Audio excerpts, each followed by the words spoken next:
अस्सलामुअलैकुम viewers and welcome. KSE 100 इस week में 360 पॉइंट माइनस रहा। हाई 42,388 का, लो 41,676 का और क्लोजिंग जो है 41,948 की रही। वॉल्यूम जो है 322 million as compared to 608 million week on week basis, और रेंज जो है 711 पॉइंट की as compared to 1230 point. Range भी और वॉल्यूम भी कम रहे, वोल्टिलिटी भी कम ही है, और इंडिकेटर्स को देखते हैं तो यही सूरत नज़र आ रही है कि नेक्स्ट में भी इन वोल्टिलिटी कम ही रहे।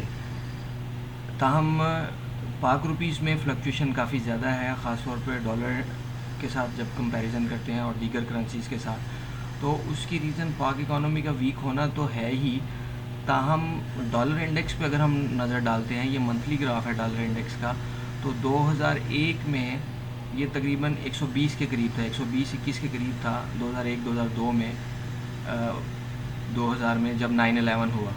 उसके बाद से कॉन्टिन्यूसली नीचे आते आते 70 के करीब 2007 में इसने सपोर्ट ली। फिर ये डबल बॉटम की सिचुएशन है, ब्रेकआउट हुआ 2014 में, और उसके बाद प्राइस ने 2017 में रीटेस्ट किया उस ब्रेकआउट प्राइस को, और फिर जो है वो 19 में एक दफ़ा फिर दोबारा हाई लगा, जो 15 का हाई था उसको टेस्ट करने के बाद प्राइस फिर नीचे आना शुरू होगी डॉलर इंडेक्स, और 89 के करीब सपोर्ट लिया जब कोविड स्टार्ट हुआ 2019-20 में। तो उसके बाद से फिर इस वक्त 1.09 पे है। तो ये कॉन्टीन्यूसली नज़र आ रहा है कि 2007 से प्राइस जो है 70 से बढ़कर प्राइस जो है वो 109 पे आ गई है। तो ये जब डॉलर इंडेक्स बढ़ता है तो दीगर करेंसी ज़ाहिर है वीक होंगी, तो जिन ममालिक की इकॉनमी ज़्यादा वीक है वो फिर ज़्यादा मुतासर होते हैं, जिसमें पाकिस्तान सरफहरिस्त है इकॉनमी के वीक होने में। तो ये 2 डिकेड्स की जो ब्रीफिंग है ये मैंने 1 मिनट में दे दी है, ताकि डॉलर का जो स्केच है वो भी जहन में रहे कि डॉलर इंडेक्स का किस तरह से इम्पेक्ट है पाक रुपीज़ के ऊपर। डॉलर इंडेक्स इटसेल्फ स्ट्रॉन्ग हो रहा है और मल्टीपल फैक्टर हो गए कि इकॉनमी ख़राब है और डॉलर इंडेक्स स्ट्रॉन्ग हो रहा है, इस वजह से करेंसी जो है वो ज़्यादा प्रेशर में है पाक रुपीज़। नेक्स्ट वीक के लिए KSE 100 की सपोर्ट जो है 41,700 पे है, और फिर 41,300 पे आ जाएगी। रेजिस्टेंस 42,800 और 43,200 पे है। डेली बेस पे जब हम देखते हैं तो स्टोकेस्टिक ओवरसोल्ड में है, एवरेजेस सब एवरेजेस से प्राइस नीचे ट्रेड कर रही है। ताहम ये एक 41,700 का पिवटल पॉइंट है, जो मैंने प्रीवियस वीक की वीडियो में भी डिस्कस किया था। मार्केट ने 5 दिनों की ट्रेडिंग में 3 दिन जो है वो 41,700 को ही ऑनर किया।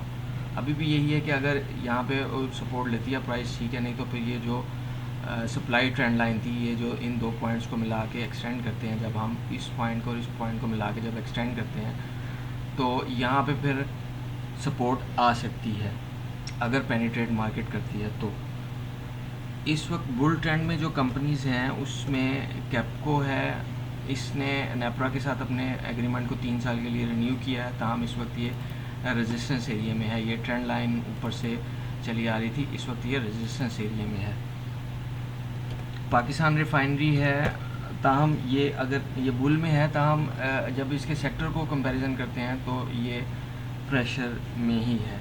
लॉर्ड चैम हो जाने के बाद मूव को स्लो करते हुए बुल ट्रेंड में ही है। SNGP बुल में है, ताहम मूव फ़िलहाल स्लो के चांसेस ही हैं। POL Pakistan oil field bull trend में काफ़ी अरसे से चल रहा है। ये मैं प्रीवियस वीडियो में भी मैंने जिक्र किया हुआ था कि ये काफ़ी अरसे से तकरीबन 5-6 माह से बुल ट्रेंड में चल रहा है। एंट्री कहाँ पे करनी है बुल ट्रेंड की कंपनीज़ को और स्टॉप लॉस क्या रखना है, ये सीखने की चीज़ें हैं। नशात चुनिया पावर एक्स हो जाने के बाद आहिस्ता आहिस्ता फिर बढ़ने की तरफ है। तारिक ग्लास एक ऐसी कंपनी है जो कॉन्टीन्यूसली डिविडेंड और पे आउट इसका अच्छा है, और ये नए हाइज़ लगा रही है। ये डिप के बाद फिर बेहतरी की तरफ। अटक पेट्रोलियम का फ्राइडे को लास्ट दिन था एक्स होने का, ये मंडे को एक्स प्राइसेस की खुलेगी। फैसल बैंक ने भी बुल ट्रेंड में है। ये तकरीबन ये ब्रेकआउट हो जाने के बाद, ये इस ट्रायंगल का ब्रेकआउट हो जाने के बाद रीटेस्ट प्राइस ने किया, और फिर इस वक्त इसने इंटरम डिविडेंड दिया है। SPWL है, ये भी बुल ट्रेंड में है, और DSL जो बुल ट्रेंड में चल रहा था वो रेजिस्टेंस एरिया से उसने सप्लाई आ गई, और ये डिफ़ॉल्टर